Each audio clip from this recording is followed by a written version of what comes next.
오늘 이 시간에는 부흥에 대해서 함께 말씀을 전하도록 하겠습니다. 첫째로 부흥은 운동이 아닙니다. 여러분, 부흥이 무엇입니까? 부흥은 우리가 노력을 하면 만들 수 있는 것인가요? 과학기술의 발달은 대량 생산을 가능케 했습니다. 그리고 대형화를 등장시켰습니다. 교회의 부흥 개념도 규모가 커지는 것으로 변했습니다. 그리고 이 일은 2000년 교회 역사 전체에서 비춰보면 비교적 최근 현상이고 이것은 매우 큰 변화입니다. 1830년대 찰스 피니라는 유명한 부흥사가 등장했습니다. 그때부터 오늘 이 자리에서 주님을 영접하고자 하시는 분들은 앞으로 나아오십시오. 신앙은 자신의 결단입니다 라고 하는 방식이 처음 선보여졌습니다. 우리에게는 이것이 친숙한 일이지만 당시에는 뉴 메서드, 새로운 방식이라고 불렸습니다. 당시에 센세이셔널한 일이었고 우려가 이만저만이 아니었습니다. 1740년대 미국에서 1차 대각성 운동이 있었습니다. 조나단 에드워스가 설교했습니다. 그는 옹변가 스타일의 설교자가 아니었습니다. 나지막한 목소리로 원고를 또박또박 읽어 내려갔을 뿐입니다. 그런데 청중 가운데 놀라운 변화가 있었습니다. 한 사람씩 눈물이 터지고 회개가 충만하게 번졌습니다. 이것은 방법론의 문제가 아닙니다. 성경에 담겨진 진리가 선포됐습니다. 하나님의 뜻이 백성들의 귀에 들려졌습니다. 그리고 부흥이 주어졌습니다. 성령이 역사했습니다.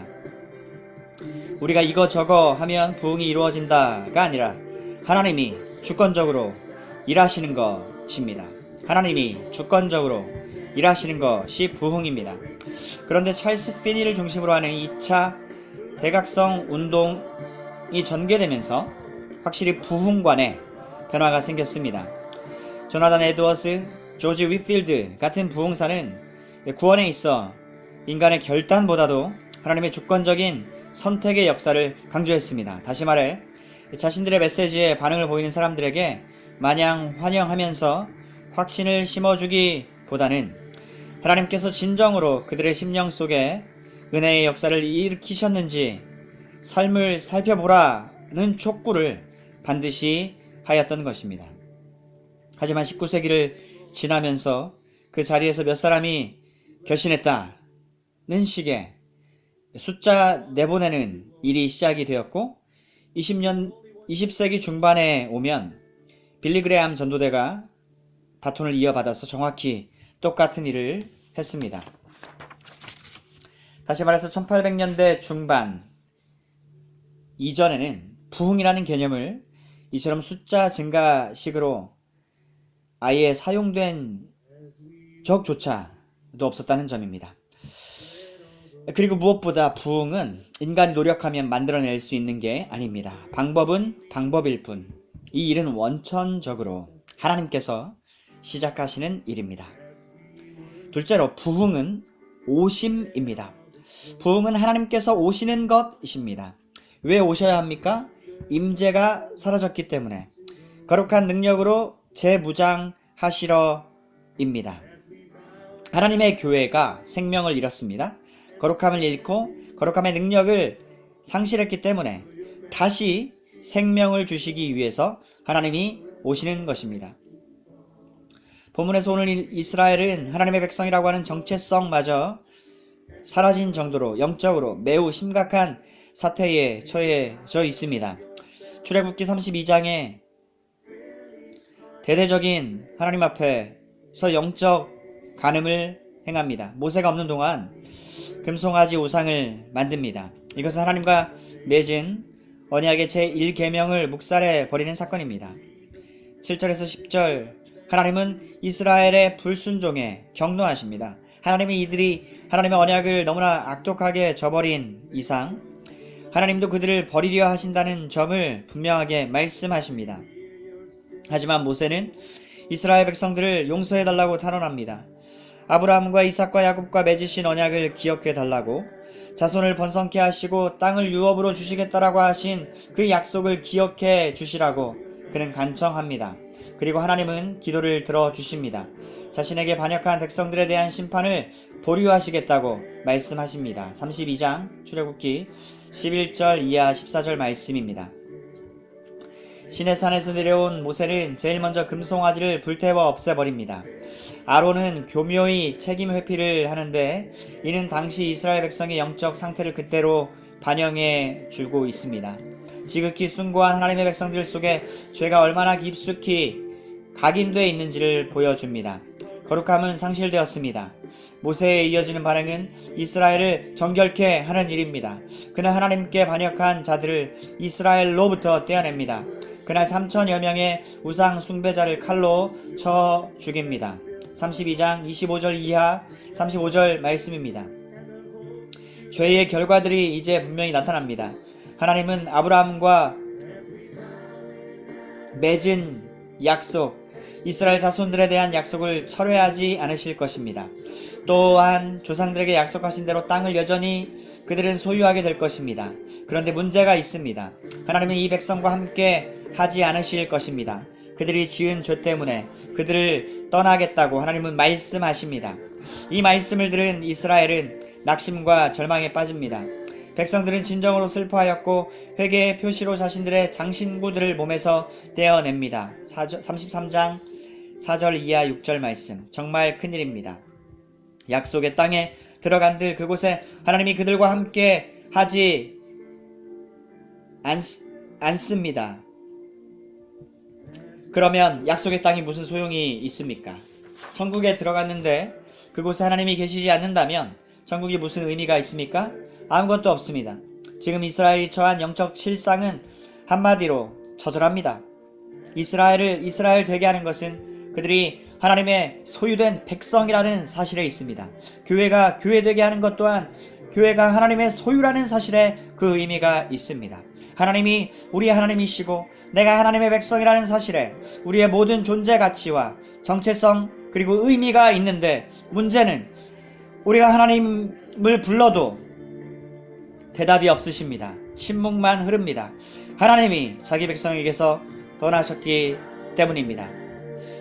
그러면 이것은 보통 심각한 문제가 아닙니다. 정말 말 그대로 갈 때까지 간 것입니다. 지나쳐도 너무나 지나갔습니다. 돌아갈 수 없을 만큼 너무 많이 나간 것입니다. 사랑하는 여러분, 그러자 모세가 어떻게 행동합니까? 7절 말씀에 모세가 항상 장막을 취하여 진 밖에 쳐서 진과 멀리 떠나게 하고 회막이라 이름하니 여호와를 앙모하는 자는 다 진 바깥 회막으로 나아가며. 이제 중요한 다음 요점이 있습니다. 하나님께서 자기 백성을 다시 부흥케 하시는 데에는 소위 준비 단계가 있습니다. 예비가 있습니다. 여러분, 셋째로 부흥은 어떻게 준비되는가? 한 사람을 통해서입니다. 모세를 봅시다. 모세는 사태의 심각성을 단번에 알아차렸습니다. 이스라엘은 거룩성을 상실했습니다. 죄악이 하나님의 백성 공동체 가운데 아주 깊숙이 침투해 있습니다. 물론 백성들은 자신들의 영적 실상을 제대로 알지도 못합니다. 하나님은 죄로 관영된 이스라엘 진영에 함께 하실 수 없으십니다. 그래서 자신의 임재를 거둬 가셨습니다. 부재 중입니다. 모세는 영적으로 민감하였습니다. 자신이 지금 무엇을 해야 할지를 알았습니다. 거룩하신 하나님과 범죄한 이스라엘 백성 사이에서 중보 기도를 해야만 하는 막중한 부담감이 그의 영혼을 짓눌렀습니다. 그는 기도해야 했습니다. 하나님께서 다시 임재해 주시기만을 간절히 구해야 했습니다. 구름 기둥이 지금 이스라엘에게 없습니다. 임재의 반대입니다. 부재. 이를 위해 그가 먼저 한 일은 백성들에게 로부터 나오는 일이었습니다. 바깥으로. 사랑하는 여러분, 회막에 출입하는 일이 있어야만 합니다. 회막은 성막과 다른 것입니다. 하나님의 얼굴을 구하는 장소로 사용됐습니다. 그런데 7절에 모세는 항상 장막을 가져다가 하는 표현이 나옵니다. 모세는 성령으로 연단받은 하나님의 사람이었습니다. 진 밖으로 굳이 나와서 장막을 쳤습니다. 거룩하지 않은 교회 공동체로부터 먼저 자신을 지키는 일을 했습니다. 자신을 구별해서 진 밖으로 갔습니다. 여러분, 부흥의 전조는 이렇게 시작됩니다. 한 사람입니다. 그리고 이 일은 결코 떠벌리는 것으로 시작되지 않습니다. 현대인 스타일로 치면 어떻게 할까요? 먼저는 위원회를 구성합니다. 실행위원을 세우고 몇 날 몇 시 모일 장소를 정할 것입니다. 홍보하고 광고해서 모이게 할 것입니다. 운동을 벌인다는 말씀입니다.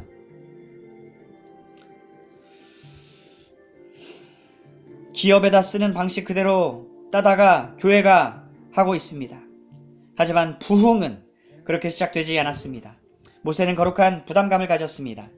남들이 하면 좋고 안 하면 안 하고의 성질이 아닙니다. 기도하지 않고는 백일 수 없기에 현 영적 상황을 타개할 방도는 그저 하나님 앞에 엎드려 간구하는 것밖에 없기에 그는 시작했습니다. 사랑하는 성도님들, 그러고 보면 모세가 무슨 문제 생길 때마다 어떻게 했는지를 떠올려 보게 됩니다. 어떻게 했죠? 그는 하나님 앞에 납작하게 엎드렸습니다. 민수기 12장 3절에 이 사람 모세는 온유함이 지면의 모든 사람보다 더하더라. 겸손했습니다. 그는 중보기도자였습니다. 진짜 도전받습니다. 하나님을 어떻게 섬겨야 할지를 아는 하나님의 종 모세는 나 기도할 거라고 떠벌리지 않았습니다. 대신에 모세에게 주신 것과 같은 거룩한 부담감을 가진 자들이 하나둘 모여 들었습니다. 회막으로 말이죠. 7절 하반절에 여호와를 앙망하는 사람들, 즉 여호와를 간절히 사모하여 기다리는 사람들은 누구나 출입하는 장소가 바로 회막이었습니다. 사랑하는 여러분, 예비기간, 준비기간이 있었습니다. 한 사람에 의해 시작되었고 하나님은 부흥을 주셨습니다. 1859년 북아일랜드에 부흥이 있었습니다.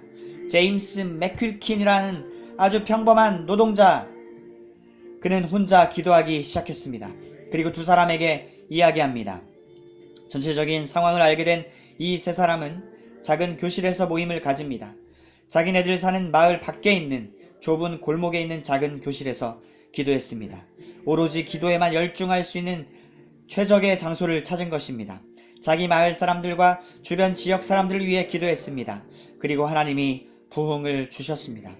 그런데 당시 웨일즈에도 부흥이 있었고 미국 뉴욕 풀튼가에는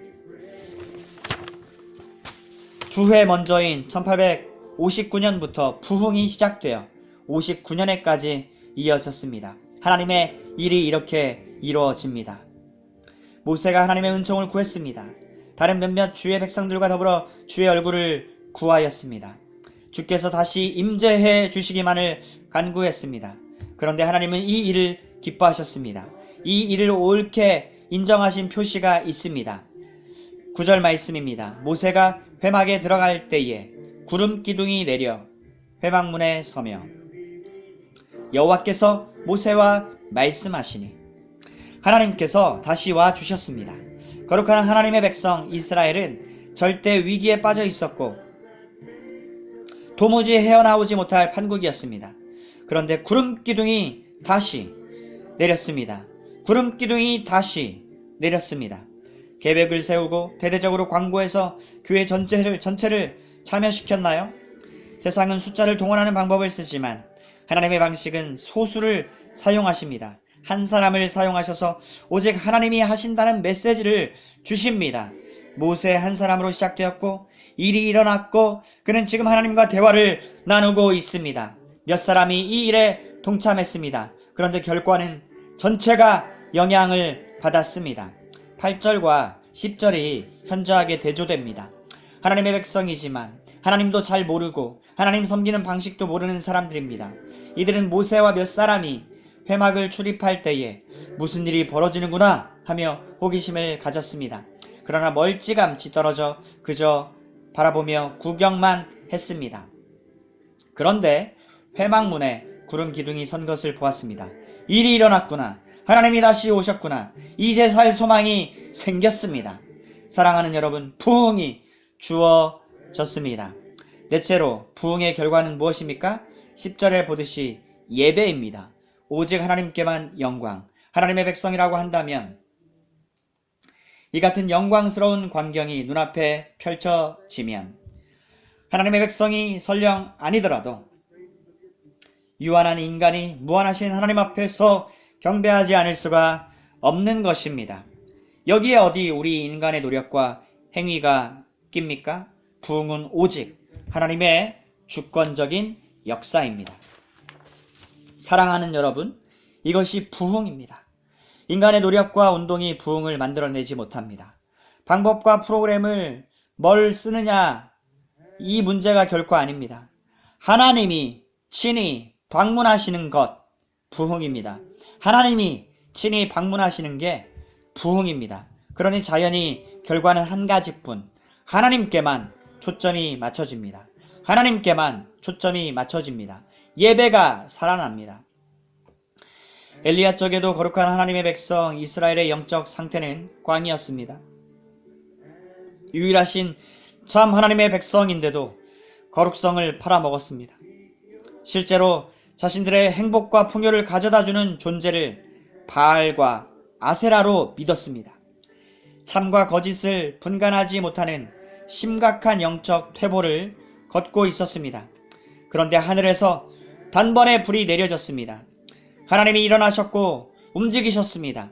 그러자 일제히 경배하고 난리가 아닙니다. 부흥이었습니다. 여러분, 부흥이 오면 진정한 예배의 회복도 옵니다. 필연적입니다. 전례 없던 활기가 예배에 생기고요. 교회의 모든 활동에 생기가 찾아옵니다. 신앙생활 자체가 너무나 즐겁고 하나님을 섬기게 되었다는 사실 하나만으로 배가 부르고 너무나 가슴 벅차고 너무나 복되고 영광되며 아름답고 너무나 매력적인 일로 여겨집니다. 너무나 행복해서 웃음으로 얼굴이 퍼지니까 다 어린아이처럼 됩니다. 얼굴이 펴지니까. 사랑하는 여러분, 부흥은 하나님께서 방문하시는 것입니다. 부흥은 하나님께서 방문하시는 것입니다. 하나님께서 임재하시면 그 안에는 기쁨이 충만합니다. 이것을 전문 용어로 세 글자, 임재 가운데 기쁨이 있다. 임희재입니다. 베드로전서 1장 8절에 예수를 너희가 보지 못하였으나 사랑하는도다. 이제도 보지 못하나 믿고 말할 수 없는 영광스러운 즐거움으로 기뻐하나니. 천국의 기쁨입니다. 부흥은 하나님의 임재입니다. 하나님의 찾아오심입니다. 하나님의 친히 방문해 주심, 이것이 바로 부흥입니다. 사랑하시는 여러분, 하나님의 생명으로 시작된 하나님의 교회가 거룩성을 잃고 영적인 능력을 잃었을 때 하나님은 자신의 주권으로 은혜를 다시 베풀어 주셔서 교회에게 새로운 생명을 주시는데 이것이 바로 부흥입니다. 이것이 바로 부흥입니다. 사랑하시는 여러분, 오늘 우리 시대 교회는 어떻습니까? 이 시대 하나님의 백성은 거룩함을 사수하고 있습니까? 과연 우리가 영적으로 심각한 퇴보를 걷고 있지 않다라고 장담할 수 있습니까? 모세는 도저히 가만히 이대로 있을 수 없었습니다. 성령 하나님께서 우리 마음에 주시는 부담감을 나 몰라라 할 수 없어서 함께 기도에 동참한 지체들도 있었습니다.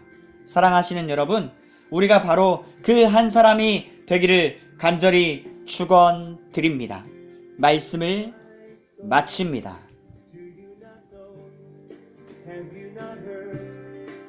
It's been told from the beginning, the Lord your God is on your side. Oh my soul, don't be afraid, hope in the Lord, by his righteousness and power, he will strengthen